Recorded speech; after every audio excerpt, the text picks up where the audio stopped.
What's up, everyone? My name is Josh, and this is Josh Unboxed, and today we're doing another weekly card pickups video. If you're new to this is a weekly thing that I do where I show all the single cards that I've picked up recently. These are nothing that I get from box breaks or opening packs. These are just all singles that I managed to pick up, whether it's through eBay, whether it's through a local card shop, what have you. We're gonna go ahead and jump right into it with the first card, and we have here is an EX 2001 Barry Sanders. Now, I'm a big fan of this set. It's one of my favorite sets of all time. I really love the acetate on the side here and just the overall look of the card. I have a Peyton Manning and a Randy Moss rookie, and when I saw the Barry Sanders card, I was like, you know what? I'm gonna grab it. I really like it. And Barry Sanders is also one of the greatest running backs in NFL history. For $3 for a nice looking card, I figured why not? Along the same lines with Barry Sanders, we also got here a 1996 SPX. It's a die cut, and I know for basketball that after 1997, which also had a die cut, they kind of went away from it. This is a 1996 SPX. I got a Penny Hardaway of this one recently, and it's a cool card. But with die cuts, there's always issues with the edges and corners, and this card suffers from the same thing. But what surprises me though is the fact that the holo foil or the hologram on here does not have any scratches, although I do see some scratches there. But this is not a card that I'm going to grade, this or the EX 2001. I think these are just cool cards to have in the collection, or just collecting cards of some of the great players to ever play in each of the sports. Another Barry Sanders card here, 1994 Flair Hot Numbers insert. I believe, once again, because my experiences is all with basketball, but I know that in a later set, the Hot Numbers card went with a lenticular background, which was pretty cool. But, regardless, a Hot Numbers insert is pretty cool in general. Got the Barry Sanders here, got it for $2. So these cards, they don't cost that much, and they're all pretty cool cards. Now this one looks pretty good. Might consider getting this one graded. Not 100% sure yet, but I don't think this would, even if I did get it graded, I don't think it would grade well. Probably PSA 8. You'll be hard pressed to get a PSA 9 or a 10 off of these older cards unless you really inspect it. However, this card I saw and I felt like it was in really good condition, and I'm gonna go ahead and submit this to PSA. I'm probably expecting a PSA 8. As you can see here, however you want to look at it, whether this is top to bottom or this is top to bottom, but you can see here that from this top to this bottom, the centering is off. However, the left to right, centering is pretty good. And surprisingly for a black bordered card, edges are nice as well as the corners. So here on the back, you can totally see it's off centered. But still, I think you can get a PSA 8 out of this. I think I can get it. So I'm gonna submit that off. Next card here is a Topps traded Bo Jackson that's severely off-centered, miscut. No particular reason. Like I'm not planning on grading this card. I think it's just a cool card to have because it's a Bo Jackson rookie card. I think this is 1987 or 1986.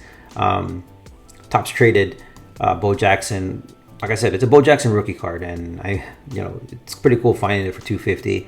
I might have overpaid for it, especially for a card of this condition, but if you take into consideration shipping, then it's probably about the same price.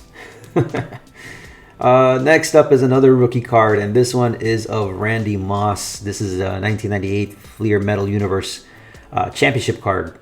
I've been looking for a Peyton Manning of this card as well. I think a couple auctions have passed me by where I either forget to bid or I get outbidded. Really love the Metal Universe cards, the earlier renditions. I mean, the first couple of sets. Actually, this is like the first set, right? The first championship set. And then there was obviously the Fleer Metal in basketball, along with the Metal Championship. But, it's still a cool card. This card, even if I get it graded, it's not going to grade well. I mean, there's some chipping up here on the top. But when it comes to these Fleer Metal cards, they're such tough cards to grade. So even a PSA 8 is a respectable grade. But even then, if I submitted this, I doubt I'd get an 8. I think it's just probably more like a 7 on that one. Now, here are two cards that I am going to grade. And this first one is this Bill Russell 2009 Bowman autograph card. Now, yes, it's a sticker auto, and to be honest with you guys, I'm not really a fan of sticker autos. I prefer the on-card autos, but it's Bill Russell. So I can't be picky when it comes to a Bill Russell autograph card, because a Bill Russell autograph is a Bill Russell autograph. And I think it's pretty cool. I got this for a pretty good price. I think I paid $240 for it. Corner at the bottom here is a little dinged up. I mean, not major, but you can kind of see it if you do close inspection. But everything else about the card is clean. Surface, centering, edges. Definitely going to submit this, but I'm expecting a PSA 9. Maybe outside chance of a 10, but I highly doubt it. Probably thinking 9 for sure. But it's a card definitely I'm going to grade and probably hold and see where the Bill Russell market goes, because I know his two biggest cards, actually. It's the 1957 Topps rookie card and the 1961 Fleer, in which the 1961 set has not only his portrait shot, but also has an action shot as well.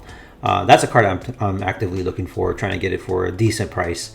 But, you know, my thought is the greatest winner in professional sports, might as well get a card of his. And if I'm going to get a card of his, and then you've probably seen in my previous pickup videos some of the Prism cards I picked up of him, but I figured might as well get an autograph card. And this is one that really caught my eye because it's the old school Bowman style, and it's Bill Russell. So next is the lone hockey card in this pickup.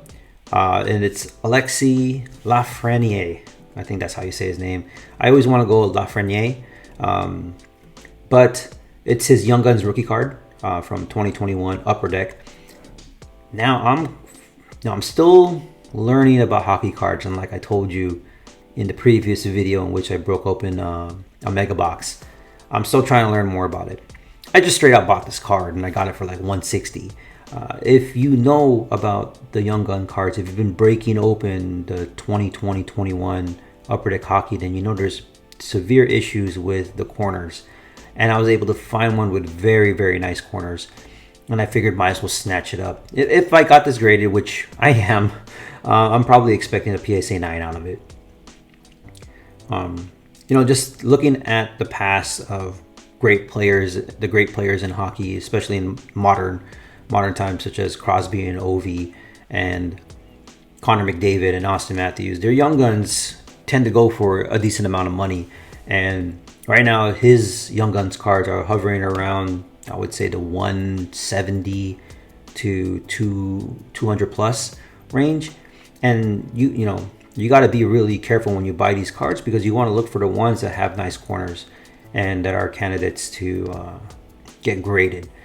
So I figured this is a good candidate graded. And I bet you not many people are going to get the card graded, especially with those rounded corners. Last card for the pickup. This is the 2020 Topps Chrome Sapphire Fernando Tatis Jr. This is the Gold Rookie Cup, his second year card. This card has a lot going for it that I really, really love. One, it's Fernando Tatis. Two, great photo of the card. Three, look how beautiful this card looks. I really love the Topps Sapphire set. Now his rookie card is just way out of my price range right now of what I want to pay for it. I mean, I think his rookie card is going for like, a PSA 10 is going for like $3,000 or so. And you know, I'm not touching that. I'd rather buy a Mike Trout PSA 10 update versus the Sapphire Tatis. At least I know with the Mike Trout, it will appreciate over time, as his legacy has already kind of been set, unless he wins a World Series. But with Tatis, you know, the sky's the limit for this kid. And I think, not, you know, since we're in the off season of baseball, I think it's a really good opportunity to buy baseball cards. Now this card I got for less than $100 in the PSA 9, and I got it like a week ago. So I think there's great opportunity, especially for this particular card, going into next season when the hype builds up as the season's about to start. Not only that, but his Topps rookie, his Heritage rookie. And I think I'm going to do a video on that coming up soon about Fernando Tatis and some of his rookie cards that I'm looking into. But there you have it, man. A nice mixture of sports.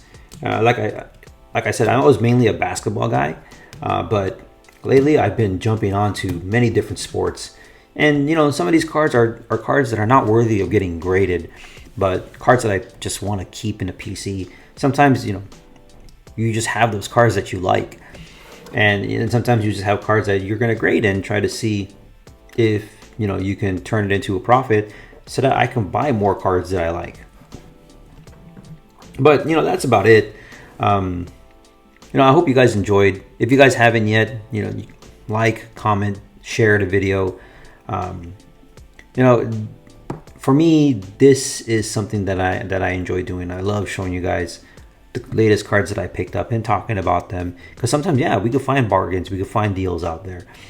It's just trying to weed it through, trying to find the cards that are undervalued, that have the potential to go up.